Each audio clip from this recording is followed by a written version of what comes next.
Student আসসালামু আলাইকুম। তো আজকে আমরা আমাদের দশম অধ্যায় বেসিক ইলেকট্রিসিটির দশম অধ্যায়ে আজকে আমরা নিয়ে পড়বো, আর সেটা হচ্ছে ইলেকট্রিক্যাল প্রোটেকটিভ ডিভাইস।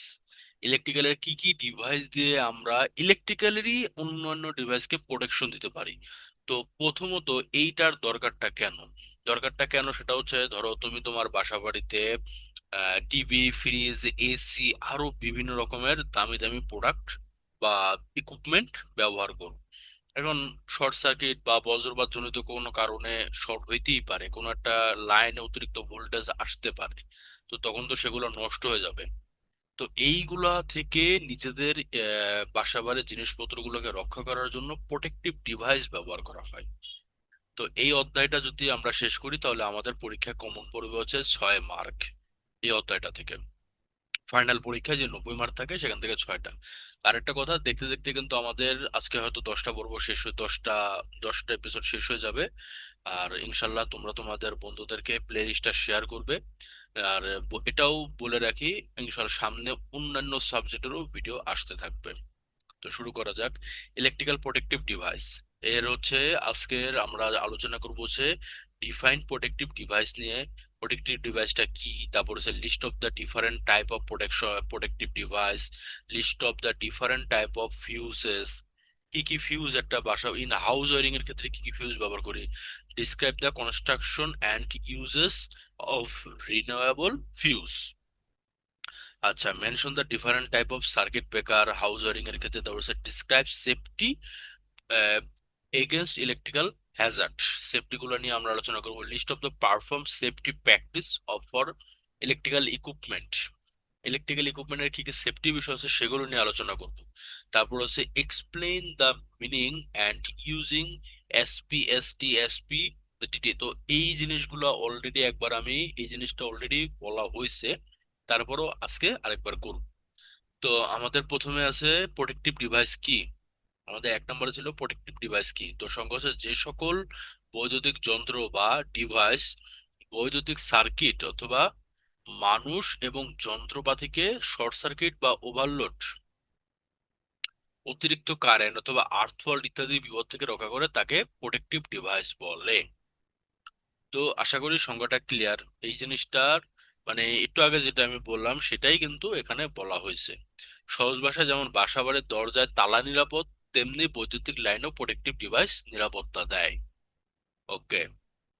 প্রোটেক্টিভ ডিভাইসকে কেন প্রয়োজন প্রোটেক্টিভ ডিভাইসটা প্রয়োজন কেন? মানুষকে স্পষ্ট বিদ্যুতের মানুষকে মানে বিদ্যুৎ থেকে রক্ষা করার জন্য, আগুন লাগা প্রতিরোধ করার জন্য, যন্ত্রপাতি এই নষ্ট হওয়া থেকে বাঁচানোর জন্য, অতিরিক্ত কারেন্ট নিয়ন্ত্রণ করার জন্য, শর্ট সার্কিট লাইন থেকে লাইন বিচ্ছিন্ন করার জন্য এই ডিভাইসগুলো ব্যবহার করা হয়। ওকে। আচ্ছা, বিভিন্ন ধরনের প্রোটেক্টিভ ডিভাইসের নাম।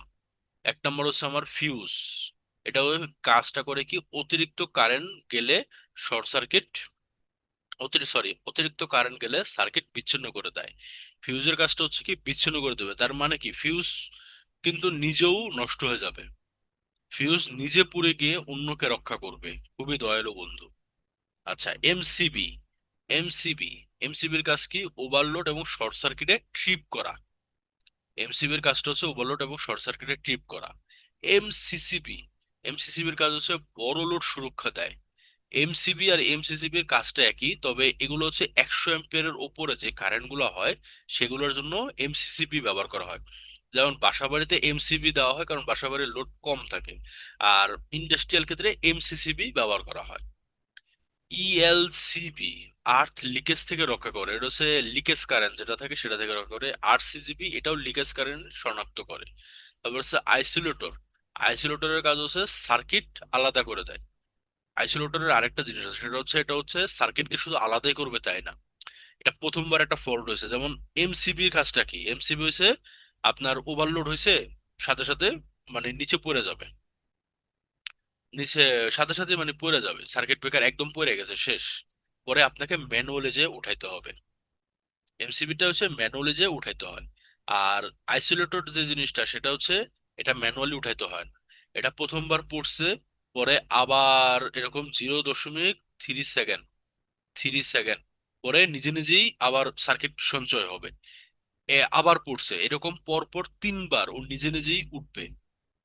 উঠার পরে সর্বশেষ তিনবার যখন মানে সার্কিট বারবার পড়ে যেতেছে, কোনো ইয়া হয় নাই, ইস্যু পায় নাই, কোনো ইস্যু পায় নাই, তাহলে তো লাইন চল মানে সরি ভুল হয়েছে আমার, আমি আরেকবার একটু কথাটা রিপিট করি। এমসিবির কাজটা হচ্ছে সার্কিট ব্রেকার পড়ে যাবে, পড়ে গেলে আপনি নিজে থেকে উঠাবেন। কোনো সমস্যা না থাকলে ও আর পড়বে না, আপনার বাসা বাড়িতে লাইন ঠিক থাকবে। আর আইসোলেটরের জিনিসটা হচ্ছে, আইসোলেটরও মানে লাইন থেকে কারেন্টকে আলাদা, লাইনের কারেন্ট থেকে যন্ত্রপাতির কারেন্টটা আলাদা করে দিবে, এটুক পর্যন্ত ঠিক আছে।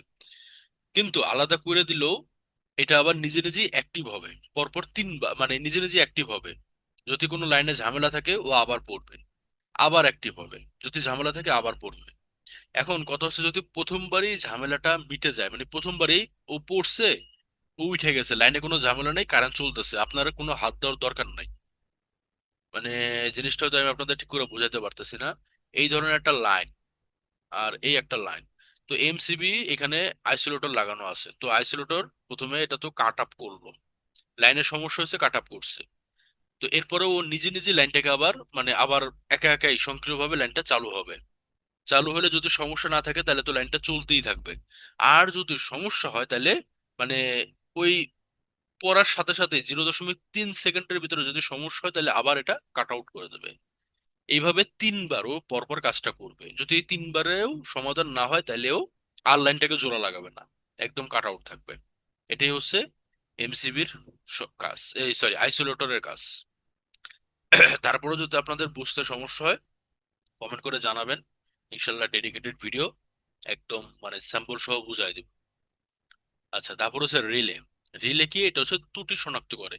তো রিলে জিনিসটা খুবই হচ্ছে মানে বর্তমান সময়ে অটোমেশনের যুগে, অটোমেশনের যুগে রিলেটা হচ্ছে খুবই গুরুত্বপূর্ণ, এটাকে বলা হয় নিতন্ত্র প্রহরী, প্রহরী।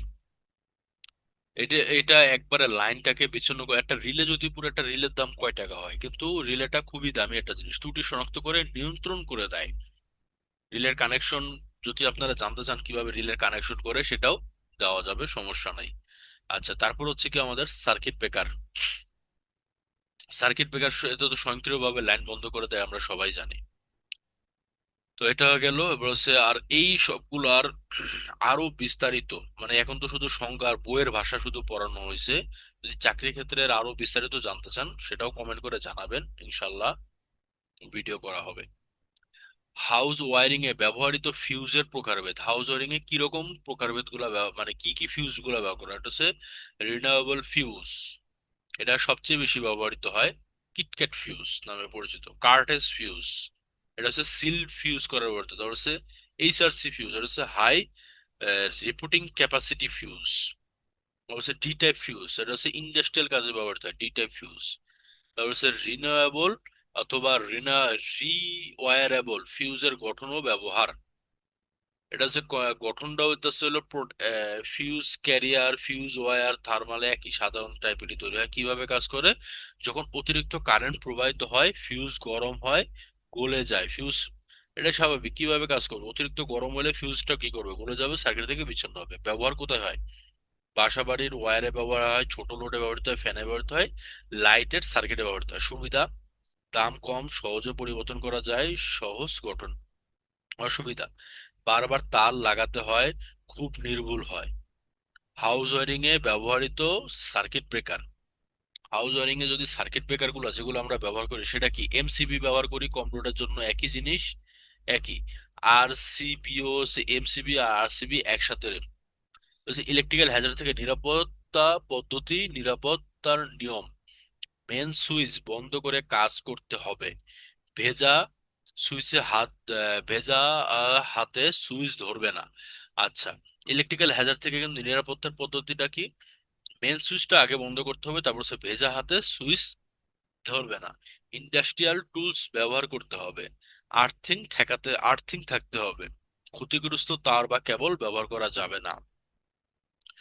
এই জিনিসগুলার মানে যদি কেউ মেনে চলে তাহলে আশা করা যায় সে শর্ট করবে না। এখানে আরেকটা জিনিস চাইলে অ্যাড করা যায়, কোন লাইনে আমরা যখন কাজ করব, অনেক সময় দেখা যায় আমরা পূর্বে একটা লাইনে মানে একটা লাইনে অন্য কেউ কাজ করে দিয়ে গেছে, এখন আমরা সেটাতে কাজ করব, তাইলে কি করব, সেই ক্ষেত্রে কি করব, আগে লাইনটা চেক দিব যে লাইনে কারেন্ট আছে কিনা। আগে এটা চেক দিতে হবে, টেস্টার রাখতে হবে, মাল্টিমিটার বা ক্ল্যাম্প মিটার রাখতে হবে, সুন্দর মতো চেক করে তারপরে আমরা লাইনে কাজ করব। আচ্ছা, রাবারের জুতা ব্যবহার করব, আরো আছে তাইলে রাবারের জুতা ব্যবহার করব, ওভারলোড দেওয়া যাবে না, শিশুদের থেকে দূরে রাখতে হবে। বৈদ্যুতিক দুর্ঘটনার উদাহরণ, এক নম্বর হচ্ছে শর্ট সার্কিট, ইলেকট্রিক শক, আগুন লাগা, যন্ত্রপাতি বিস্ফোরণ। হচ্ছে safety practice for electrical equipment, নিরাপদ কাজের অভ্যাস। নিরাপদ হচ্ছে কাজের অভ্যাস, আমরা যদি মানে কিভাবে নিরাপদে কাজ করতে পারি এই জিনিসগুলো কিন্তু খুবই দরকার। ভবিষ্যৎ ইঞ্জিনিয়ার হিসেবে এই জিনিসগুলো মনে রাখা খুবই দরকার নিজের সেফটির জন্য। প্রথমটা হচ্ছে পিপিই ব্যবহার করা, রাবার গ্লাভস ব্যবহার করা, নিয়মিত মেনটেনেন্স করা, প্রপার আর্থিং, তারপর হচ্ছে সার্কিট ব্রেকার সার্কিট পরীক্ষা করা, ভোল্টেজ টেস্ট করা, তারপর হচ্ছে ডিজাইনার সাইন ব্যবহার, শুকনো স্থানে কাজ করা। শুকনো স্থানে কাজ করতে হবে, SPST, SPDT, DPST, DPDT, DPST, তারপর হচ্ছে স্লাইডিং সুইচের এগুলোর ফুল মিনিং কি? আচ্ছা, এসপিএসটি হচ্ছে single pole single throw, single pole single throw, এটা হচ্ছে একটা লাইন অন অফ করে। ডিপিডিসি হচ্ছে সিঙ্গেল পোল ডাবল থ্রো। এটা অলরেডি আপনাদের একটা অধ্যায়তে এরকম সবগুলা বোঝানো হয়েছে, সার্কিট ব্রেকার একে একে দেখানো হয়েছে, একটু কাইন্ডলি ওই অধ্যায়টা দেখে নেবেন, তাইলে আপনারা এই জিনিসগুলা পারবেন। স্লাইডিং সুইচ গুলা কি স্লাইড করে অন করা লাগে, স্লাইড করে অন করা লাগে, এটা হচ্ছে স্লাইডিং সুইচ। আর এখন আপাতত এমসিবি আর এমসি এর মধ্যে পার্থক্য কি? এমসিবি হচ্ছে ছোট লোডে কাজ করে, এমসিবি হচ্ছে বড় লোডে কাজ করে, এই যে বাসা বাড়িতে ব্যবহার করে, শিল্প কারখানায় ব্যবহৃত করে। আর এমসিবি হচ্ছে 100 কিলো, 100 অ্যাম্পিয়ার পর্যন্ত, এটা হচ্ছে মানে 100-র বেশি থেকে 2500 অ্যাম্পিয়ার পর্যন্ত, কম দাম বেশি দাম। এমসিবি এর গঠন সুবিধা কি? এমসিবি এর প্রধান অংশ হচ্ছে অপারেটিং লেভেল, লিভার, তারপর হচ্ছে ইলেকট্রিক আর্কস, হাবি জাবি এগুলো আছেই। তো এগুলা অ্যাডভান্টেজ অফ এমসিবি, দ্রুত কাজ করে, পুনরায় ব্যবহার করা যায়, এখানে ওরকম পড়ানোর মতো কিছু নাই। আর একটা যেটা আছে সূত্র, পাওয়ারের সূত্রটা হচ্ছে পি সমান ভি বাই আই, এটাও দেখানো হয়েছে আপনাদের একই জিনিস, আর আমি বারবার দেখা সেটা আমি হলো মানে কি বলে এটারে, এই বেশি ডাইভার্ট করতে চাই না। একই জিনিস দেখা যায়, ভিডিও লম্বা করেন, লম্বা করার ইচ্ছা নাই। এটা আপনারা জানেন অলরেডি, যদি আপনারা আমার আগের 9টা ভিডিও দেখে থাকেন অলরেডি জানেন, আর যারা দেখেন নাই তারা হয়তো আই আইকন আমার ভিডিওর কোনো এক জায়গায় আপনারা পাইছেন, আই আইকন পাইছেন, তো ওইখানে কাইন্ডলি একটু দেখে নিবেন, আর নাইলে আমার চ্যানেলে গেলেই বেসিক ইলেকট্রিসিটির একটা প্লে লিস্ট আছে, সেখান থেকে বাকি এর আগের যে 8টা ভিডিও আছে, 9টা ভিডিও আছে, দেখলেই পারবেন। আর ওই আলোর হিসাব করে আমরা বলতে হবে, আপনাদের কমেন্টে জানাতে হবে এই অ্যান্সারটার কারেন্ট কত হবে। 100 ওয়াটের একটা বাল্ব, আর ভোল্টেজ হচ্ছে 220 ভোল্ট, তাহলে এই বাল্বের কারেন্ট কত এম্পিয়ার কারেন্ট নেয় সেটা কমেন্ট করে জানাবেন। তো আশা করি ভিডিওটা সবাইকে ভালো লাগছে, অবশ্যই একটা ভিডিওতে লাইক করবেন, আর চ্যানেলটা সাবস্ক্রাইব করে না থাকলে সাবস্ক্রাইব করবেন, সেই সাথে কমেন্ট করে আপনার মূল্যবান মতামত দিবেন। আসসালামু আলাইকুম, আজকে এই পর্যন্তই।